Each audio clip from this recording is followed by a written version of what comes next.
Welcome back, race fans, to another episode of Off the Track podcast where you get the dirt. I'm Levi Ragazzi, and we are here at Blue Chip Technologies Racing Engines. We are located right here in Heltonville, Indiana, and today we've got joining us on the show, Dickie Gaines. Welcome, Dickie. Hey, glad. Nice to meet you. And glad to be here. And, Yeah. it's really neat what you got going on here. Well, we appreciate that. We've been excited to hear that you were coming. I know my uncle reached out to you and sounded like today was a good day for you to swing by and see us. And Yeah, as good as any, I guess. I know. Rather be racing, but here we are. Right, right. I know growing up, as a child, being around the sport, the Gaines name comes with a strong sprint car racing history, and you guys being located right there in Mitchell, growing up, I always knew of you guys, but I never actually had the opportunity to meet you or your father, of course. I was probably pretty young, but whenever he passed away, so his name's definitely a legacy in this sport, and it's great to finally get to meet you. That's nice to meet you too. I know, this being in the late model world and the sprint car world, they don't ever meet up too often. It's usually because they're pretty big paying purses, so they don't hold two events at the same time. But Exactly. Back in the 60s, Dad actually ran late model with your dad and stuff. Back in like 68, 69, somewhere around there. Mm-hmm. They were over at Brownstown. Dad ran late model for a couple of years, different times, and what have you. So I didn't even know that. Yeah. I just thought he was pretty much in the sprint No, he'd drive anything that had wheels on it. Well, there you go. He wasn't prejudiced at all. Right, exactly. Well, Grandpa, I believe he climbed in sprint cars there for a few times. That's what I thought he did. At one point, but I think that was before my time, so I never did get to see him do it. Yeah, it's a different time, that's for sure. Right. So just take us a trip down memory lane as far as how you got your start. Well, it wasn't a storybook by, I guess, by any means, but it's it's racing's expensive. Right. I never did have a boatload of money sitting around, so I finally got enough saved up. I found something I could afford, and it was an old 1984 Shores car. Okay. And it had steel wheels, steel block, everything on it was solid steel. And it was just a sprint car, and I just wanted to go racing. Dad's like, "No, you're not doing that." He wanted absolutely nothing to do with me. He wanted me to race sprint cars or anything for that matter. Right. He was against the idea of you even getting in a car. Anything. It didn't matter if it was a go-kart, dirt bike. Yeah. He just didn't want me to race because he knew he'd got hurt, in late '77. He didn't want to witness that of one of his kids doing getting hurt or risking even getting hurt, I guess. But finally talked him into it. Like it was like $4,500 what I gave for this whole operation. Right. And he donated an old used car. It had like 300,000 miles on it. I went and took it over and I traded this cat out of this 84 Shores car. And once I got over there, I was kind of regretting my decision, but still, that was the only opportunity I had up to, and, I was 24 years old. Mm-hmm. Time was ticking, and I was ready to go racing. Right. So here I bought this sucker, and there we went, and went up here to Bloomington. I mean, the tires were as hard as this tabletop right here. Okay. So if I only get it running, and get out there, I think it was in a heat race, they dropped the green flag, and I get on the gas, I go down the backstretch and go to turn into turn 3, and it just went straight. Oh. I go flying off the racetrack, and I get it gathered up, pointed back towards the track, and here I come back on turn 4, aiming for the end. I'm headed straight for the infield. I got you. And I just barely missed those billboards. Well, D.O. Laycock had that on TV. That's like, they go, "Well, there's Dickie Gaines. Whoa, where'd he come from?" I'm like, airborne. Come back on the racetrack, My God, I was racing, That's all that mattered. I was racing. And little by little, we just kind of slowly, Dad kind of realized I wasn't going to get out of it. He wasn't going to deter me, so we got a motor off of Daryl Tate, and then bought a car off of Briscoe, and it was a little bit better stuff, way better stuff than what I had, but still not, what anybody else had. But right, at least it was the first sensation of speed that I got anyway. Right. Went over Terre Haute and different things. But so Bloomington Speedway was the first track you ever hit? Well, actually, Brownstown. Is that right? Yeah. The night before, it was they had a all-star race over at Brownstown.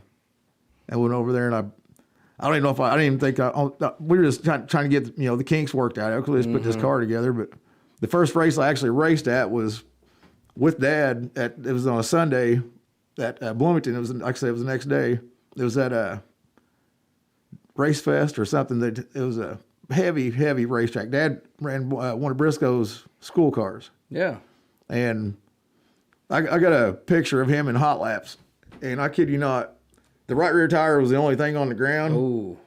And it was, I mean, it would have took just a finger flip and they would have turned him over. But I mean, he was like 60 some years old, and here he was out there hustling. I mean, he's passing these guys that run USAC like they're sitting still. Yeah. I mean, he's just on the gas, but he didn't have the, he wasn't in condition he was when the last time he was in one, but he wasn't driving any less, Yeah. And he ended up, said he had some motor problems. I don't know.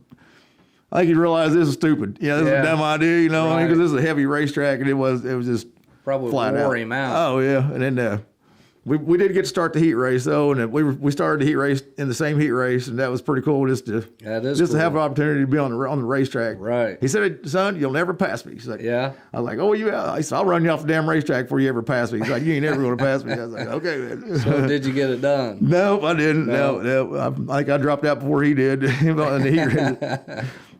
Well, that's cool. I've been fortunate to race against my father on the track, and some other drivers I've talked to over the years that have had that same opportunity. There's hardly much better memories you can have. Can't describe the feeling that you have when you're out there. It's amazing. Someone you look up to your whole entire life, and then you're actually getting, be a part of what you've sat and witnessed and watched for so many years. Exactly. And then right there with him. That's awesome. If you were 24 before you got your start, you had to be around your dad as far as his, on the track scene there before you got your start. And it sounds like he was still running whenever you got started. He'd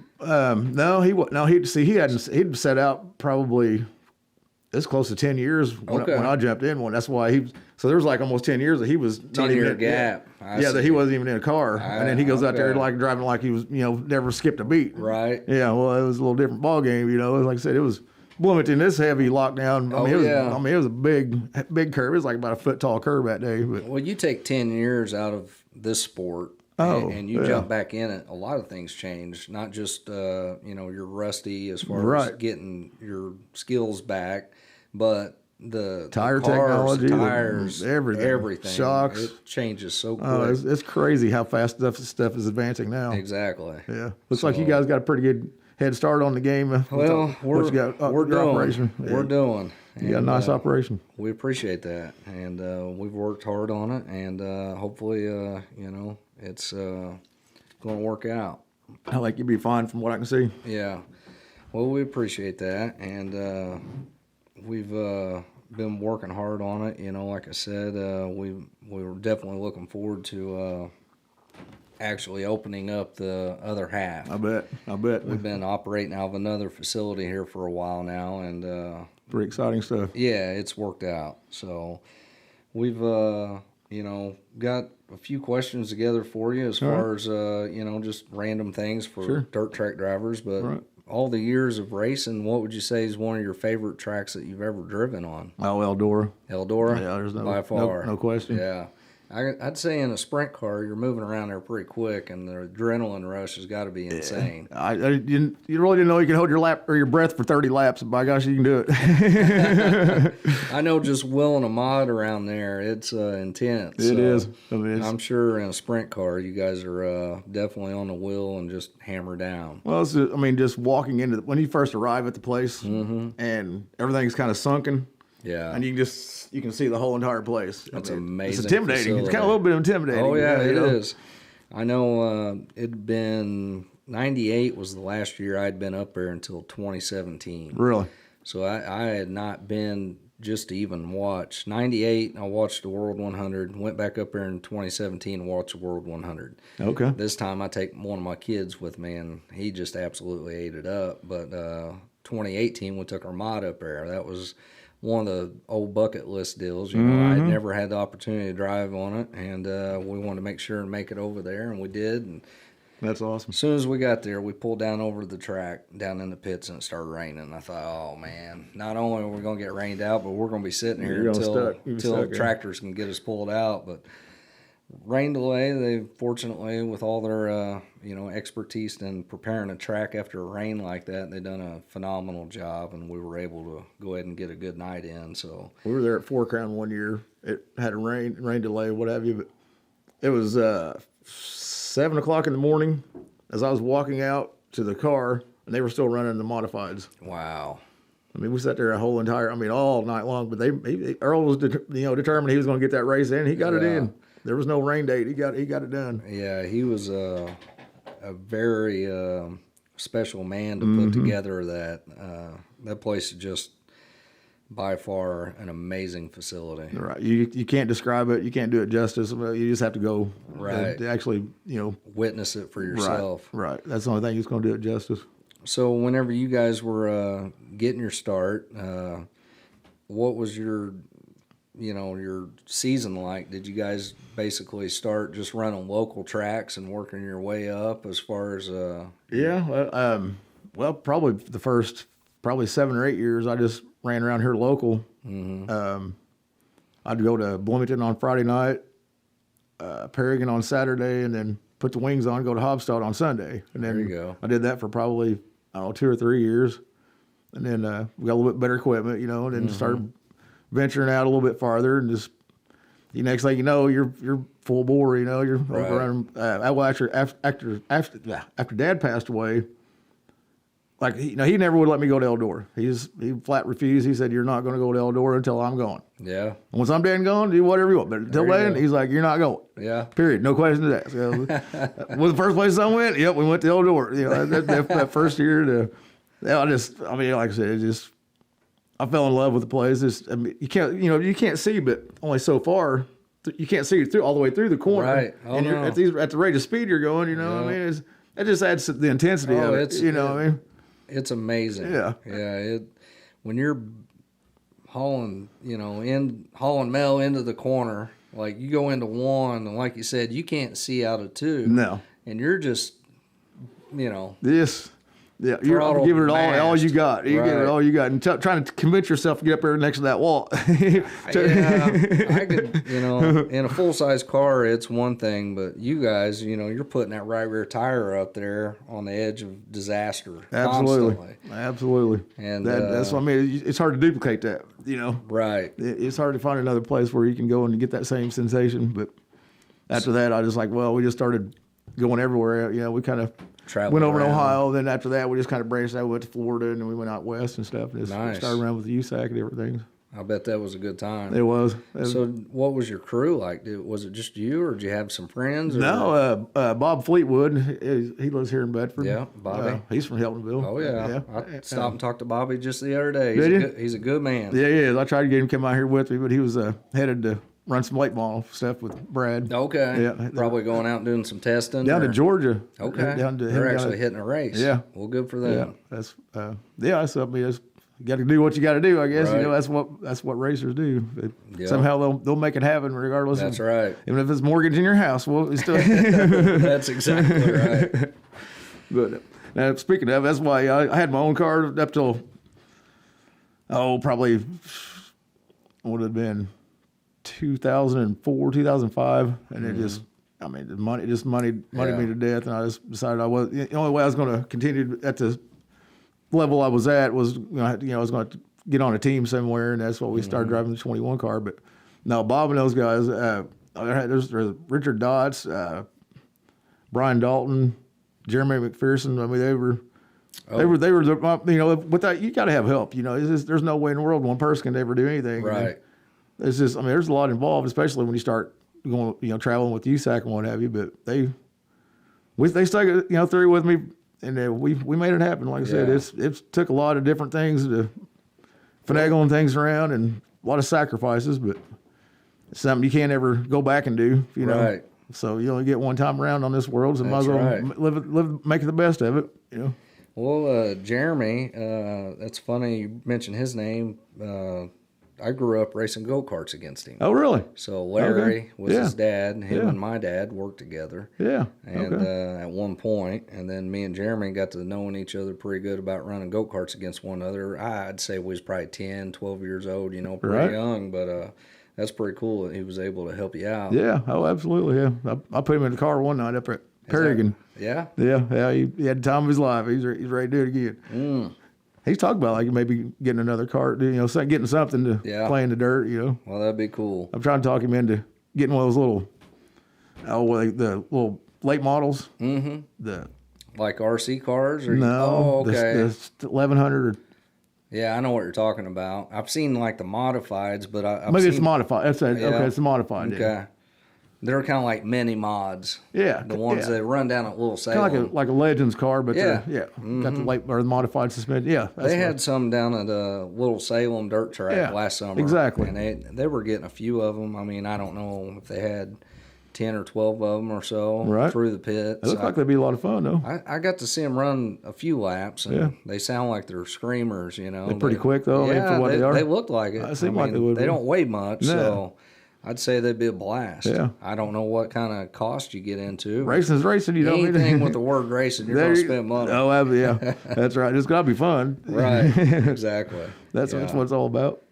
So, sounds like you guys had a pretty good amount of guys going around helping on the car, so that probably made it a little easier for you as far as making sure that you were on top of your game when you did get to the track. Right, yeah. But you guys were pretty successful, it sounds like, over the years in the sprint cars. I mean... Well, like Dad said, every blind squirrel finds a nut every now and then. But there you go. If you do it long enough, you're going to be eventually... Which I'd rather be lucky than good any day, we were fortunate enough, like I said, to get to travel and do some different things that... Running with the USAC, I mean, that's, whether that's 20 years ago or today, I mean, it takes a lot to be able to run against them guys. Yeah, well, we went up to Attica. That's when we really got the bug. It was like 2001, I think it was. We went to Attica, and was it Eddie Lake, I think? Because I had a semi, just truck and trailer. I didn't have a CDL or anything, so we got Eddie to drive us up there, Right. And let's see, we're running the race. Me and Jay Drake got together, and I ended up spinning and doing a 360 on the middle of the front stretch. Kept going, but I came out. I was like, there was like one car behind me, I think, and basically I went back to the tail, and we fought back up. They had a red flag, and I told them to just check the tire pressures, what have you. Mm-hmm. We set the left rear at like 3 pounds, and I think the right rear at 7, I believe. Well, come find out. We didn't find out till the next day, but the tire gauge was 2 pounds off. Oh. So we only, Bob kept saying, he's like, hey, that left rear tire looks awfully flat. And I was like, well, the gauge says 3 pounds. It's got 3 pounds. I figured maybe because it was sitting on the banking, Mm-hmm. No, it only had 1 pound there. Right. We ended up running, going up all the way to second place, and we were running J.J. Ellie down, and another lap or two we'd have passed him, we'd have won the race. Yeah. But ever since that, that race was kind of where we really got bit, and it decided, we can run with these guys, Right. Let's go do it, So I was full invested at that point, Yeah. But then, like I said, I was full invested, Like I said, next thing you know, you're like, I'm broke. Now what am I going to do? Right. Yeah, it's very expensive. But I still got the bug. To be able to run up front in any division, right. You gotta be able to spend the money and the time, the homework. I mean, the work in the shop, you got to be on top of the game throughout the whole season. And then, you work your tail off through the winter off season. But especially if you guys were trying to run down in Florida, and I'm sure you were getting a jump start on the season as far as going further away from home. Right. To be able to get your season started. So. We're like Lake Okeechobee. Yeah. I mean, we're all the way down almost to Miami. Big haul. We're way down there. So, but it was a race, that was the only thing going on at the time. So here we go. Did you have your CDLs then, or were you still having to find drive? No. We're not going to go into that. We didn't get pulled over, so we was like, we ought to be good. That's why we because we're supposed to pull over at way stations apparently, but we never did, and we never did get chased down or anything. I was like, we got a little braver and braver. Next thing you know, we're going to Florida, California, no CDL or anything. I think I had my permit. I think I finally got my permit, but that was about as far as I took it. But, right. Well, the big rigs make it nice when you're traveling like that. It does, yeah. But it's also not real handy. Inconvenient when you're just going to a track like Bloomington or somewhere close to home. But the maintenance on them is another topic, of course. And I know a lot of guys that's got the big stackers and all that. That's the thing. And they're then great on the road. We're still racing for the same money they did 20, 30 years ago. Right. That's what makes it really tough. Yep. Yeah. I mean, unless you've got some backing, you know. We've had that topic in here a lot. Right. It's crazy to look back the 60s. Of course, I wasn't here, but to hear the stories about it, Grandpa, I know he could put together a pretty decent car for not a ton of money back then and go around and actually make a living racing. And that's what he did for many, many of years. And they were engineers. Yeah. I mean, they flight engineered their vehicle that they were, you know, whatever buggy they were in that night. You know, it's because they put the hard work into building it and fabricating it, not going and buying it off the shelf somewhere. Exactly. Yeah. It wasn't like what it is nowadays where most of everything gets bought with a part number. And, you know, they were actually trying to figure out different things to improve the game. And a lot of them, that's how they kind of built their reputation and their last name. That's how they were so successful. Exactly. They had the discipline to sit and stick with it until it was right. Yeah, and it'd be tough because anybody that races knows that you go through a lot of hard times. Oh, it's easy to get discouraged. Most of the times, a lot of us go through more hard times than good times. But discouraged moments are definitely going to come with racing, and as long as you stay focused and determination, you know, you will succeed with time. So it says a lot about their characters, right? Know, back what they had to go through compared to what we have to go through to get to do what we do. Oh, you know yeah, what I mean? Definitely. There's not near the sacrifice we had to put, you know, forth what they went through. Yeah, but it wasn't for them, we wouldn't be sitting here right now having this conversation. That's exactly right. Yep. Can't forget those guys. That's for sure. We gotta. I'm glad to see or hear that you got your grandpa on there. I'm about to watch that. Oh yeah, it was definitely a good one. He brought up some good old stories, and I bet he's the type of guy he can sit there and tell you about a race that happened 30 years ago, and it's like it happened last weekend. So he used to go to New Zealand, or did he go over to Australia every winter or something? Yeah, pretty well over there for a long time, and then as he got older, I think it slowed down. But right, but still, that's, I mean, how many people can say that? You know? Yeah. Matter of fact, last weekend. Me and my wife stopped by his house to see my grandma, and he brought me out in the garage and told me to pick out some trophies that I could have to take. Neat. He's trying to get rid of a bunch. He's got still a pretty good stockpile of them. And I found one. I thought it was interesting looking. Started looking at it, and his memory, you know, he's like, "Oh yeah, I know." He goes, "That was the first trip I ever made to Australia." I was like, "Well, that's really neat," you know, because growing up, you know, I always remember Grandpa going over there, but to hold the first trophy he ever had that he won over there. You didn't know what it really meant until you started doing playing the game, and you're like, that's a big accomplishment. I was like, wow. So anyways, he goes in the house, he's in there for a few minutes, comes back out, and he's got a magazine. It was a dirt racing magazine, and it had an article in there about him being over in Australia and winning that race. And what was really neat about it is it was on his birthday. No kidding. So it was, you know, awesome. Pretty cool piece of history. Absolutely. So I was like, well, that's my first one. I'm going to take it. No doubt. Like, there you go. He's like, you can have it. So that's cool. I've now got that. But as soon as I get cleaned up, I'm going to put it in here in the shop somewhere. I would too. Display that, baby.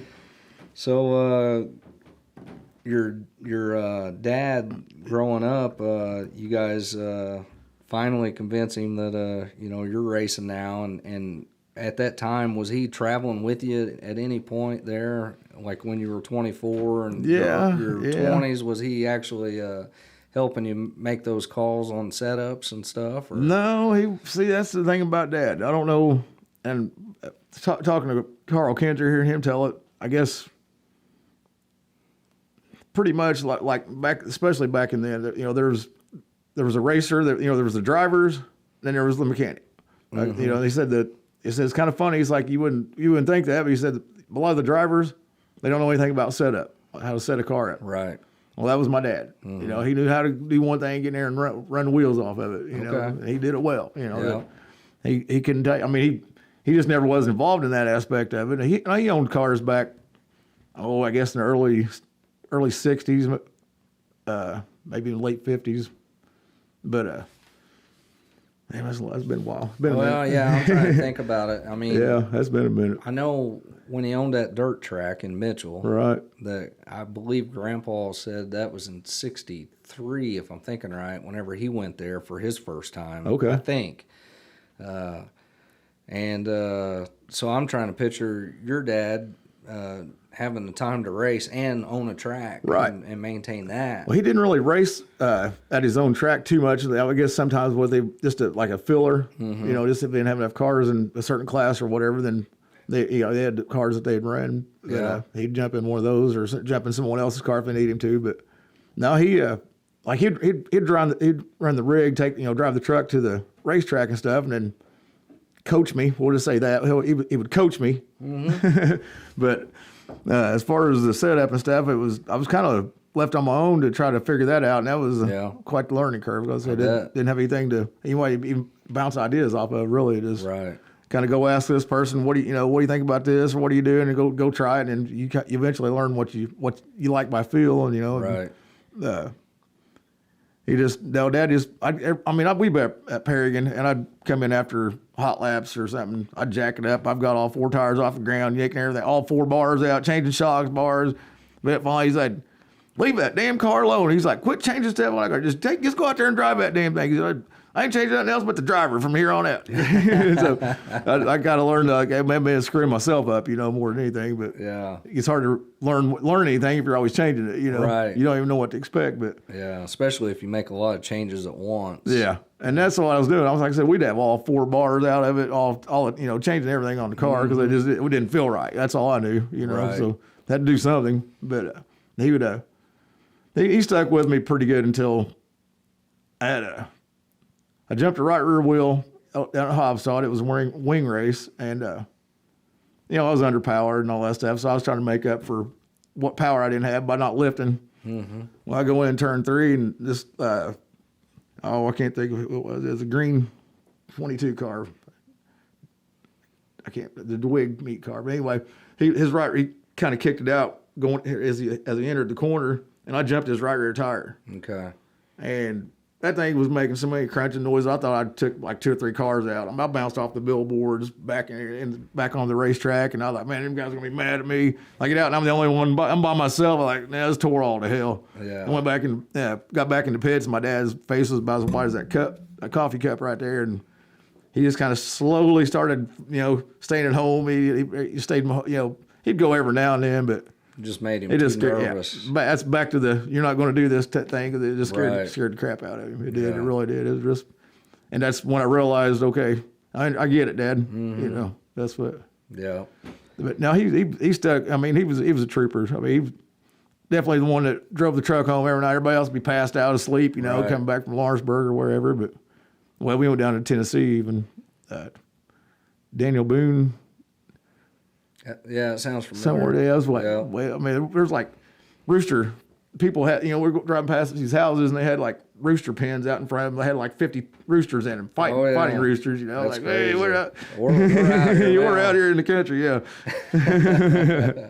It's funny how you can leave and go to a track somewhere that's definitely not your local track, and just you get further and further away. I mean, we've been out on the road and get rained out, and somebody's like, all right, start trying to figure out where else we can go, and then you just end up completely In another world, state. Yeah, you're like and in it's another like world, a different world. Yeah, It's but like, wow. but everybody's everyone's different, but they're the same. Yeah. They're there for the same reason. That's right. They do the same thing every week, but it's a totally different atmosphere. Oh yeah.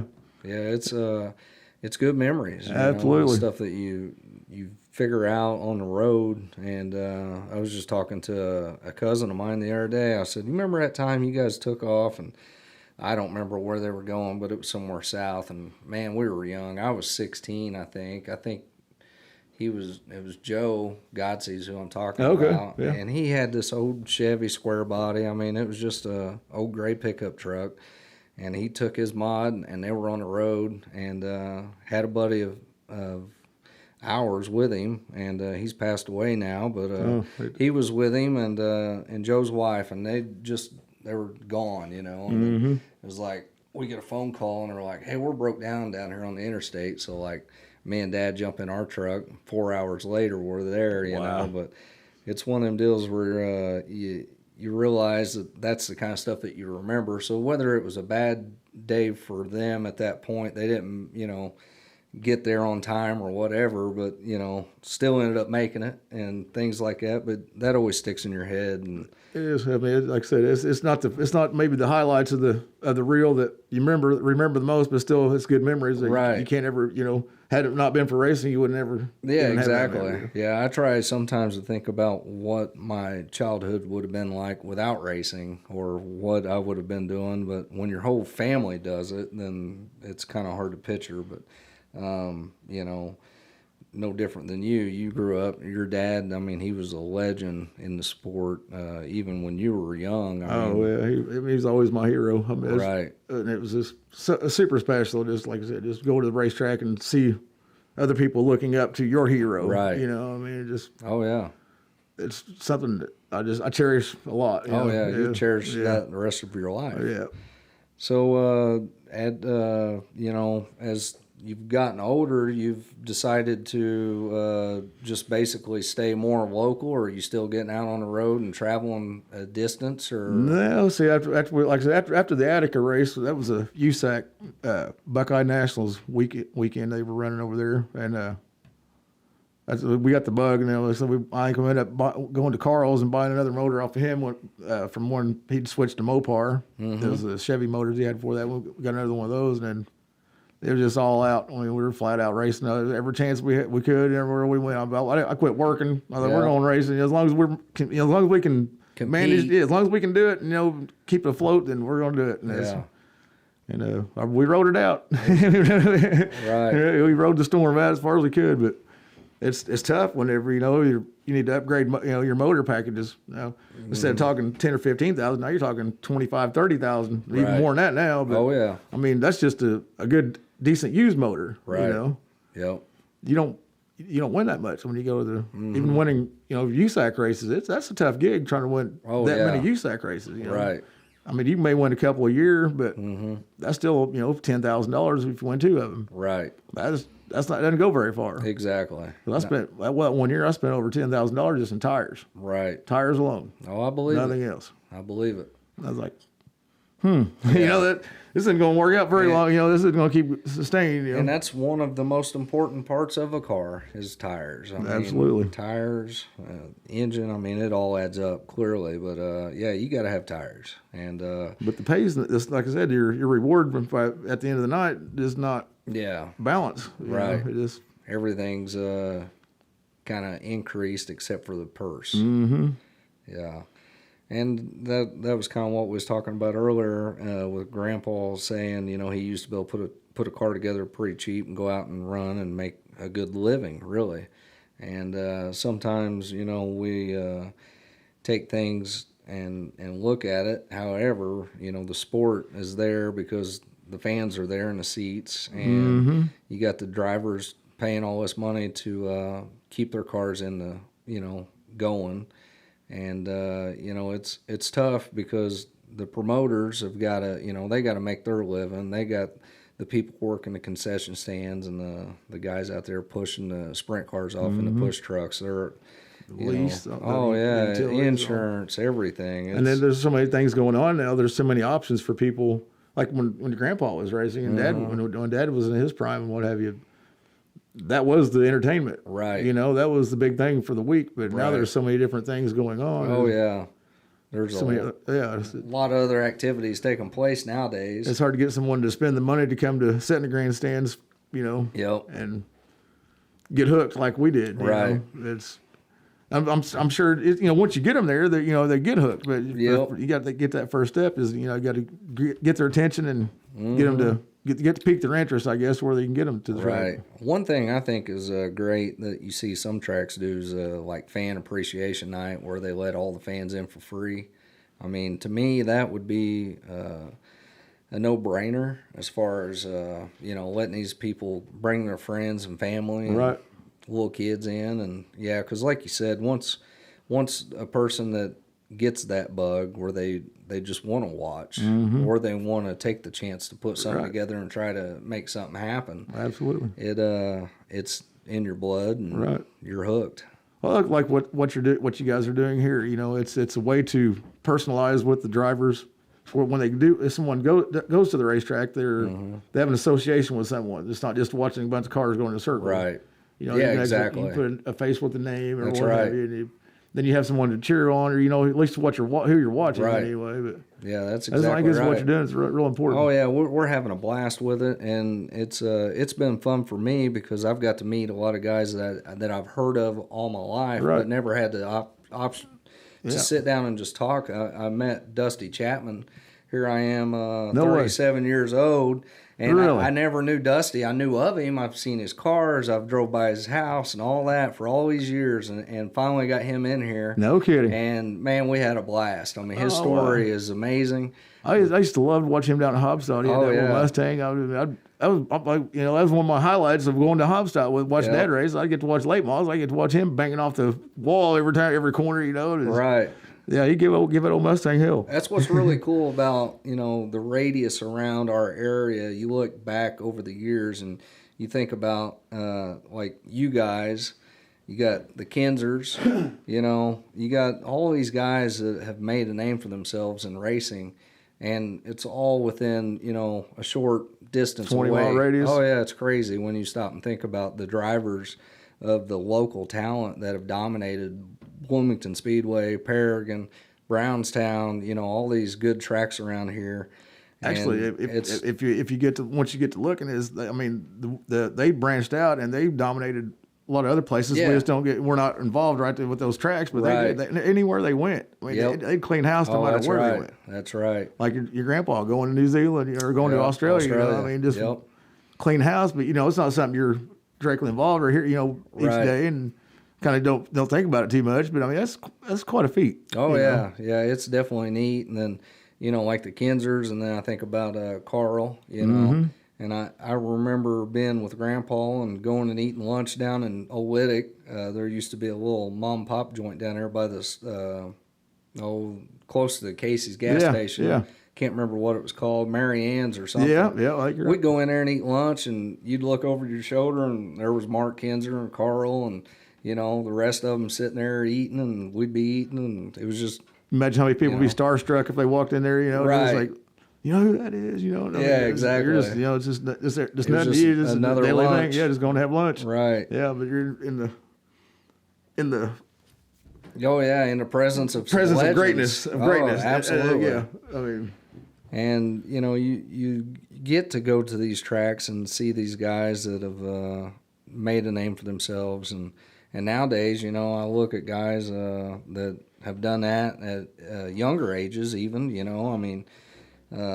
We got a lot of still very talented sprint car drivers in our area. Jordan Kinzer, Brady Short, all these guys that are not super young now, but they were and have done quite well. And there's a lot of really good talent around here. Right, like I said, you can almost throw a rock and hit any of them. Oh yeah, exactly. It's pretty cool if you think about.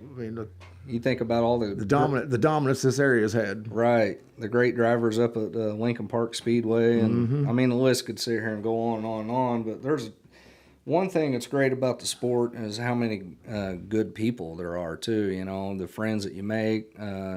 We had a guy stop by the shop the other day, and it was just somebody that hung out with my dad a lot. And, it was Bubba Woods. I don't know if you know Bubba or not, but he used to run Bombers a lot. Of course, that's what I've always called him. But, he stopped by and hung out for a little bit. And, it's just neat to be able to. It's a family. Yeah, exactly. It's a big family. That's right, and we've been pretty fortunate to meet a lot of really good people just because of the sport. And, it's always been a good time for me. That's one thing that I've really appreciated a lot of too. Is like I said, it's the willingness to help others, regardless if they're your competitor or not. You don't wish them anything bad. You'll do whatever you can to help them to get because we're all there for the same reason. It was just that's right. There's no jealousy, I guess. I don't hold any. Someone like Dad always said, if I get beat one night or whatever, I don't win, I'm not going to. be jealous of the one whoever did win. It's just I'm gonna go home and I'm gonna figure out, okay, was it me or was it the car? What can I do to make it better? It's not a matter of not or hating someone or not liking someone because they win or holding a grudge. It's just because they beat you. You did it to yourself basically is the way you looked at it. But. Oh yeah. So over the years, racing sounds like you've done a lot of it on your own there for a good chapter, and then today, more currently, you're actually running for somebody else now. Is that the way I understood you? Yeah, and that's a pretty neat story. How that even came about. We were up here. It was about 5 years ago. I had a Dad's memorial race over at Lawrenceburg. Was on that Saturday. It's usually the second Saturday in August, I think. But we were at Bloomington that Friday night before, and I turned over. I was driving Chris Peterson's car, and turned it over, bent the frame and everything. So I was without a ride for my dad's memorial race. Mm-hmm. So I called Dave Rudisall and I told him I was the promoter, and I told him what had happened. He's like, let me call you back. So I'm like, okay. So I got off the phone with him, and it wasn't probably 30, 40 minutes later. He called me back. He's like, got your ride. He said, show up. He's like, it's going to be an orange number 44. He's like, got it all covered. He's like I said, I was going to donate whatever money I got for the night. I was glad to do anything. I'd pay the guy. Right. I just want to be in my involved with the race. But get over there, and his son Jason Sudrett had actually passed away within a year. Wow. But they just had a memorial race for him at Lawrenceburg like the week before, and he died of he had leukemia, but he actually whipped the leukemia, but. He'd had a bone marrow transplant and got an infection. Oh man! He died from an infection. Instead, he already had the disease whipped. That'd be the tough part. That is tough. And he'd go through blood transfusions, like on Thursday night or on Friday night, and then Saturday he'd go over and run Lawrenceburg. Wow! They'd have to be picking him up out of the car because he's just completely exhausted. But he loved racing that much. Yeah. And so I got to met John, and we got through the night. Had a pretty successful night. We didn't win by any means, but we, for considering the circumstances, we did pretty well. And he's like, well, if you want, I asked him, I said, well, if you want to do it again, sometimes. And the next thing you know, here we are. 5 years later, we're still racing. But the thing that just kind of makes the hair stand up on your arms, he said, he was telling me about it, and I actually witnessed it. I saw it myself. But on Jason's tombstone, there's a bust of him wearing a Dick Gaines memorial shirt on his tombstone. I mean, it's just to me, it's just like, look at this dude right there. Yeah. Like, makes your hair stand up on your Right. arm. Like, I didn't even know he knew my dad. Right. Didn't have a first clue that Jason even knew who my dad was. And here he is wearing a Dick Gaines memorial shirt on his tombstone. That's crazy. Yeah, I know that's what I thought. But then it's like I said, it's just all been. There's been a lot of different things. Like one night at Jason's memorial race, there was John had told a story about at his grandpa's funeral. How these geese were flying in formation over, and then there's one night, here they come. It wasn't even time. There's no reason for them to even be flying over when they did. Yeah. Here they come. All right. Geese in formation and flying over the racetrack. That's amazing. That is cool. Yeah, they're here with us. Oh yeah, absolutely. Yeah, I definitely believe that. Mm-hmm. We've so you guys have ran the last 5 years together. Then is that what you're saying? Yeah. Okay, so that's pretty awesome. And you guys are planning on running this season, 2020. Then he's got what's left of it. Yeah, I know. We'll try to make the best of it anyway. Yeah, right. That's I guess here they're going to open them up. June 20th. That's what we've been hearing. It depends on where you're going, I guess. Is that what it is? So, we know at least one team that's heading out this weekend to run. So right. I don't know for sure exactly how the locals will do it here. Okay. But we'll find out, I guess. Yeah, let's play it. Of course, it could all be determined, I'm assuming. So right, play it by ear and play by the rules, I guess. Does he keep the car at his shop? He does 100% of everything. You show up and drive because he's right at about 2.5 hours from my house, and it's hard especially during the week. That's 5 hours. If I just go over to help him, that's 5 hour drive. Then own my own business and stuff. And it's kind of tough to sit with 6 kids. It makes it My time's limited anyway, but he's a one man show too. I mean, is that right? He's got a couple guys that come in here, not very often though. More times than not, it's him by himself, loading the car by himself, the whole 9 yards. Yeah. And he shows up, and I just jump in and get to have the fun. Well, there you go. It sounds like a really good guy to drive for. He is, yeah. He's a good dude. So what all sponsors, do you guys have any sponsors, or is it pretty much just funded by him? Or Yeah, there's Electric Works. They sponsored this last year, and it's supposed to be on board this year, but pretty much just out of his pocket. Yeah. I mean, he's just got the passion for doing it. His dad ran with your grandpa stuff back in the 60s and stuff. He had a 44 car then. I can't remember the guys. Shoot, I can't remember who drove for him back then, but he was a hot shoe. I mean, they won a track championship, and we ended up getting I got a track championship with John last year over at Lawrenceburg. So that's good. It meant a lot to him. He's like he said he just felt like he had they had that sense of accomplishment because just like you're growing up around the stuff when you're a kid. Right. Your dad, you see what your dad and that's what you strive for. That's which is with my dad, there's hardly anyone's ever going to live up to what be able to accomplish what he did. Accomplishments he made, yeah. But that wasn't my goal. I just knew I wanted to go racing, But then to actually get to where you're having some success at it, and you get to it drives you that much further, right? And then you get to be a track champion, and your dad was a track champion there, Right. And that's just you can't explain it. I mean, it goes into history books, right? I mean, that's just something that you have. That's regardless if Dad's here or not. He's been gone for almost 20 years. It seems like yesterday, but that's something that you shoot for, and then when you finally achieve it, it's like you feel you just feel like you finally got it accomplished. Yeah, right. You kind of breathe a little bit, but it's just like it's just really cool just to be. I mean, to still be able to do it to where you can even be a part of racing. Period. Let alone get a track championship. It's just.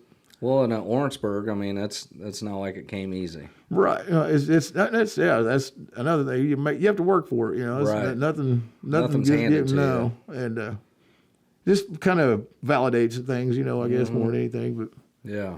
Because like I said, I'm never going to win 800 to 1,000 features. I'm never going to win the Knoxville National. I'm never going to win the Little 500 twice. What I mean? But just to get the track championship with him, that's pretty special. That's great stories, and I'm sure he's smiling from up above, man. I hope so. I'm sure he is. I hope so. Well, do you have anybody else you'd like to give special thanks to as far as Better thank the wife and the kiddos. There you go. It won't be too terribly long. I think there's going to be someone. He's already still in my limelight. We're taking the track. You go to a USAC race and last year during sprint week, and he's taking over the driver's meeting. He's only 4 years old, and he's taking over the driver's meeting. He's like, dude, man, you gotta be quiet. That's great. Yeah, he's a deacon. He's coming up. He's a little terror. He's got 4-wheeler and different things. And he knows one speed, wide open. Right. Yeah. Well, maybe he'll be willing a sprint car. Some with a cage on it. That's for sure. Days. He's going to have a cage. There you go. He's a maniac. Well, again, we greatly appreciate you taking the time out of your afternoon to swing by the shop, man. I appreciate you having me over. Like I said, I'm sure a lot of people enjoy it, and I know there's thousands and thousands of people that knew your dad and knew how special he was to the sport, and we just appreciate you taking the time to talk about him and yourself and your career. Thank you. I appreciate each and every person that has anything to do with it, because it's all we couldn't do it without him. Right. We absolutely couldn't. Right. Well, that pretty much wraps up another episode of Off the Track. If you have not already, please be sure and give us a like on Facebook.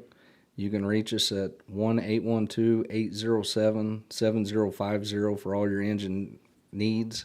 And be sure and tune in next Wednesday night, 6 p.m. We appreciate everybody tuning in, and have a great evening.